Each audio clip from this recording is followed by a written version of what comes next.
Assalamu alaikum. Ab here question number 8 of partnership dissolution.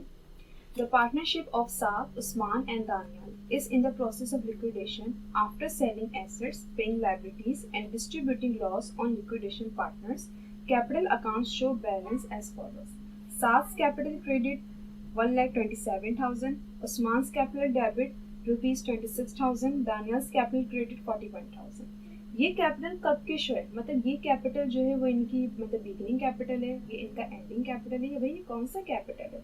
तो यहाँ पर ये बात जो है ये वाजे है कि ये जो कैपिटल है ये एसेट्स वगैरह जो भी सेल आउट हुए हैं, लाइबिलिटीज जो है पे हुई हैं, और उसके बाद जो भी लॉस और गेन हुआ है, रियलाइजेशन वगैरह सब दे दिलाने के बाद उनके कैपिटल्स ये शो कर रहे हैं। मतलब ये वो कैपिटल्स हैं जो ये घर लेकर जाएंगे, ठीक है, वो कैपिटल्स हैं कि इनका जो है फॉर एग्जांपल कोई जैसे कि 10,000 का कैपिटल था, फिर इनको लॉस वगैरह हुआ या इनको प्रॉफिट वगैरह हुआ, सब लेने के बाद, सब देने के बाद जो इनके कैपिटल हैं वो इनके ये शो कर रहे हैं। तो सास कैपिटल क्रेडिट साइड है 1,27,000, मतलब साथ को किसी अमाउंट की नीड नहीं है, वो 1,27,000 घर लेकर जा सकते हैं। फिर देखो उस्मान कैपिटल डेबिट, जब पार्टनर्स की डेबिट अकाउंट आए ना तो इट्स मीन उनको अमाउंट की नीड है, तो ये अमाउंट है 26,000। मतलब ये था कि इनका जो कैपिटल था, ठीक है, इनका जो कैपिटल था, इनका कैपिटल कम था और इन्हें लॉस ज़्यादा हो गया था। जब इन्होंने कैपिटल से अपने लॉस को माइनस किया तो इनके पास डेबिट में बचे 1,26,000। मतलब ये वो अमाउंट है जो मतलब पे करनी है, जो कम पड़ रही होती है। फिर दानियाल का जो कैपिटल है वो क्रेडिट साइड पे 41,000 का है, मतलब साद एंड दानियाल को किसी भी अमाउंट की नीड नहीं है, ये इतने पैसे घर लेकर जा सकते हैं। लेकिन उस्मान को 26,000 की नीड है, ठीक है। तो देखते हैं कि रिक्वायर्ड क्या है, क्या करना है हमें इन अकाउंट्स का। रिक्वायर्ड ये है determine the amount of cash available for distribution. वो कह रहे हैं कि डिटरमाइन करें अमाउंट कैश की, जो अवेलेबल कैश होता है उसकी अमाउंट कैलकुलेट करनी फॉर डिस्ट्रीब्यूशन। और सेकंड में कह रहे हैं give journal entries to record payment to Saad and Daniel assuming that Usman is solvent, Usman is insolvent. हमें एंट्रीज बताइए कि जो दानियाल एंड साद पे कर रहे हैं उस्मान को, और अलग अलग सिचुएशन दी कि उस्मान इज सॉल्वेंट है और उस्मान इज इनसॉल्वेंट। देखिए उस्मान जब सॉल्वेंट है तो उसको किसी भी अमाउंट की नीड है तो वो तो खुद पे कर लेगा, तो इस सूरत में दानियाल एंड साद तो कोई पेमेंट ही नहीं करेंगे। लेकिन उस्मान इज इनसॉल्वेंट, फिर इंस्टॉलमेंट का मतलब कि उस्मान के पास कोई पर्सनल रिसोर्सेज नहीं है, वो जो है कोई भी कमी होती है अमाउंट की तो वो खुद पे नहीं कर सकते, ऑल पार्टनर जो है इनकी मदद करेंगे। तो सबसे पहले हम अवेलेबल कैश कैलकुलेट करते हैं, फिर जनरल एंट्रीज बनाएंगे अलग अलग सिचुएशन में। ए calculate available cash for distribution. तो उसमें हम क्या करते हैं कि जितने भी पार्टनर्स हैं उनकी अमाउंट हमें बता दी गई है क्वेश्चन में, ठीक है। तो जो क्रेडिट है वो ऐड हो जाएगी, जो डेबिट है वो लेस हो जाएगी। बहुत इजी कैलकुलेट, मतलब बहुत इजीली हम कैलकुलेट कर सकते हैं। सास कैपिटल लिखा 1,27,000 का, उसमें हमने ऐड कर दिया दानियाल्स कैपिटल 41,000 का, टोटल कैपिटल कितना हो गया 1,68,000 का। और इसमें हम क्या करेंगे कि कैपिटल जो उस्मान का वो लेस कर देंगे क्योंकि डेबिट है। कैपिटल्स जब भी आपस में ऐड हो सकते हैं जब उन सब की जो नेचर हो क्रेडिट हो, लेकिन इन दोनों की क्रेडिट नेचर है और इनकी डेबिट है। सो जब भी तीन कैपिटल्स हों उन सबको हम ऐड कर देंगे। जब भी आपको अवेलेबल कैश जो कैलकुलेट करने के लिए कहा जाए तो वो हमें अमाउंट दे दी जाएगी पार्टनर्स की कि भाई सात का कैपिटल इतना बन रहा था, आसमान का कैपिटल इतना बन रहा है, दाने का कैपिटल इतना बन रहा है। लेकिन वो जब ऐड होंगे जब तीनों क्रेडिट हो।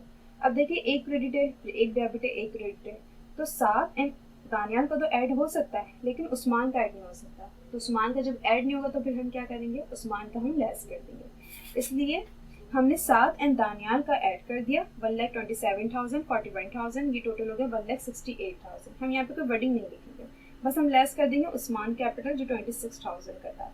कैश अवेलेबल फॉर डिस्ट्रीब्यूशन 1,42,000 का। बहुत ईजी है, ठीक है।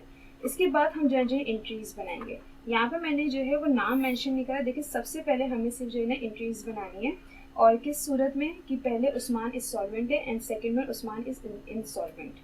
उस्मान इज इनसॉल्वेंट, तो आपने यहाँ पे लिखा कि मैं जो एंट्रीज बना रहे हैं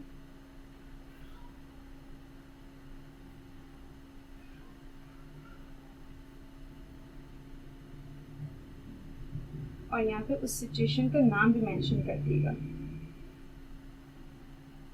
Usman is solvent, Usman solvent है किसी भी अमाउंट की नीड है तो वो खुद पे कर सकते हैं।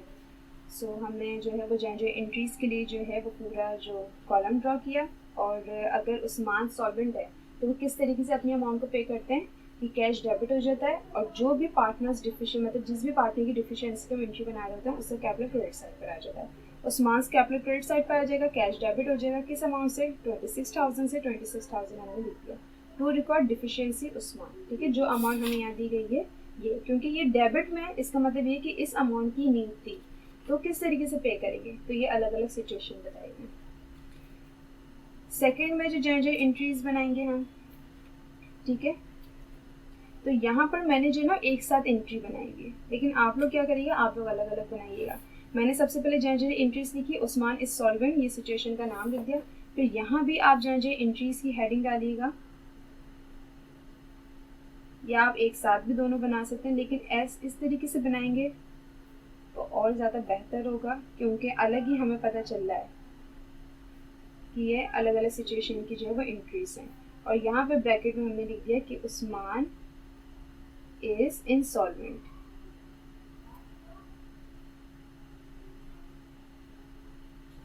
यहाँ पे हमने ये नाम मेंशन कर दिया, उस्मान इज इंसॉल्वेंट। यहाँ पे स्पेस नहीं था इसलिए मैंने VENT यहाँ पे लिख दिया है। ठीक है, ये सेकंड सिचुएशन है जब ओल्ड पार्टनर्स जो है मतलब अदर पार्टनर्स जो हैं वो हेल्प कर रहे होते हैं किसी भी अमाउंट को पे करने में, तो किस तरीके से उसकी एंट्री बनती है कि दो पार्टनर्स हैं जैसे कि साद एंड बिलाल, वो अपने कैपिटल को कम करेंगे किसकी वजह से, उस्मान की वजह से, तो उस्मान कैपिटल क्रेडिट साइड पर आएगा। अच्छा, उस्मान का कैपिटल किस अमाउंट से बढ़ेगा, 26,000 से।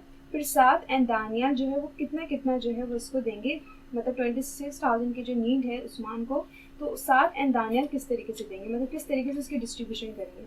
तो यहाँ पर अगर देखा जाए क्वेश्चन में तो हमें ऐसा कुछ नहीं बताया, कोई रेशियो नहीं बताया हुआ, तो हम क्या समझेंगे, हम वहाँ पे इक्वली पार्टनर्स जो हैं वो कंसिडर करेंगे कि इक्वल पार्टनर्स थे। कोई भी प्रॉफिट एंड लॉस होता था तो ये इक्वली डिस्ट्रीब्यूट करते थे। सो यहाँ पे हमने लिखा सास कैपिटल दानियास कैपिटल डेबिट साइड पे 26,000 को मल्टीप्लाई कर दिया 1 से, डिवाइड कर दिया 2 से, क्योंकि देखिए 3 पार्टनर्स थे, लेकिन अभी ये 26,000 तो सिर्फ साद एंड दानियाल दे रहे हैं ना, तो जब दो पार्टनर इक्वल हैं तो उनका जो रेशियो होगा 1/2 होगा, 1/2 होगा। 26,000 मल्टीप्लाई 1/2 13,000, 26,000 मल्टीप्लाई 1/2 13,000। या अगर आपको एक अमाउंट है और दो लोगों में डिस्ट्रीब्यूट करनी तो बस आप डिवाइड कर दें 2 से। आप ऐसा भी कर सकते थे कि 26,000 को डिवाइड कर दें 2 से, आपके पास 13,000 आ जाएंगे। साथ ने भी 13,000 ही दिए एंड दानियाल ने भी 13,000 ही दिए टू रिकॉर्ड डिफिशियंसी उस्मान। तो ये अलग अलग सिचुएशन थी कि पहले उस्मान जो सॉल्वेंट, मतलब ये कहने कि अगर उस्मान सॉल्वेंट है तो किस तरीके से डिफिशियंसी होगी, अगर उस्मान इनसॉल्वेंट है तो किस तरीके से डिफिशियंसी होगी।